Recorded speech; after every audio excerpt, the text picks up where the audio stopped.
My definition of service that I've translated to social enterprise model is maximizing distribution while being profitable. And so when I think about service, my unique vehicle for service is making things affordable and accessible. And it's kind of what I've learned through my work with Seva, and in particular with Dr. Venkataswamy, the founder of Aravind and a founding board member of Seva. And I think that, the Sanskrit definition of Seva is service, and in that context it means giving of yourself in an unconditional way without thought of return.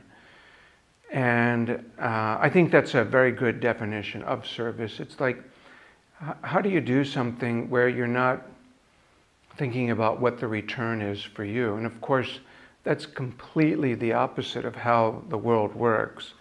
If you look at capitalism, which is, I think, the prevailing religion, in most countries, companies, whether they're publicly or privately owned, have a legal, ethical, and fiduciary responsibility to maximize return on investment to shareholders.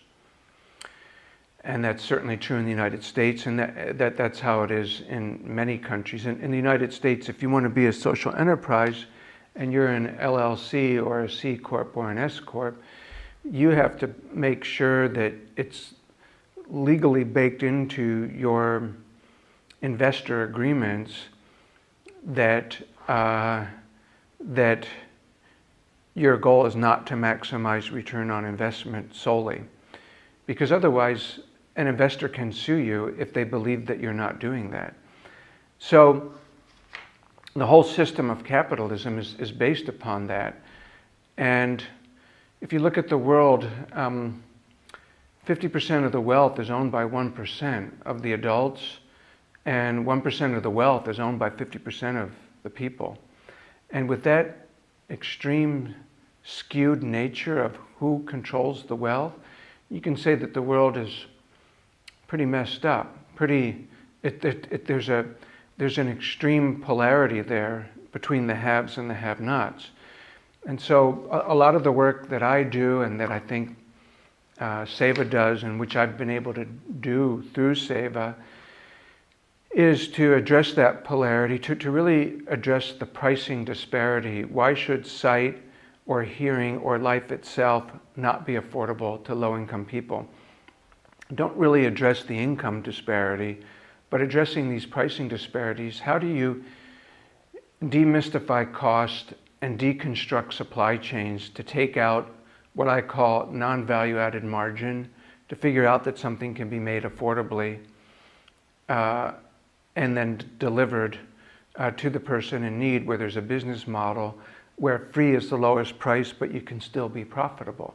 And that's what Seva has done through its programs, and that's what I do through my other work with what I learned working with Seva, whether it's in cardiology and pacemakers and giving people life through affordable pacemakers to prevent them from dying from arrhythmias, or through hearing, making hearing affordable. Hearing, 10% of the population in the world needs a hearing device. That's 600 million people, and yet only 7 million are sold each year. So how do you make it affordable and accessible with the right product, the right margin, the right business model, where again, free is the lowest price? We've proven that it's possible to do that in eye care. And so getting back to the question on service, what I've learned through my work in Seva and what I've built upon in my work for others is this thought that anything can be made available, even very expensive medical procedures, once you figure out where the non-value added margin is added in, and once you construct business models with the right control and governance to ensure fidelity to pricing and accessibility, pricing for affordability and accessibility. So that's basically what service means to me. It means that I'm not off making millions, working in a company. Actually, I doubt if any company would have me, because everything I do, I choose to do it because nobody else has done it before.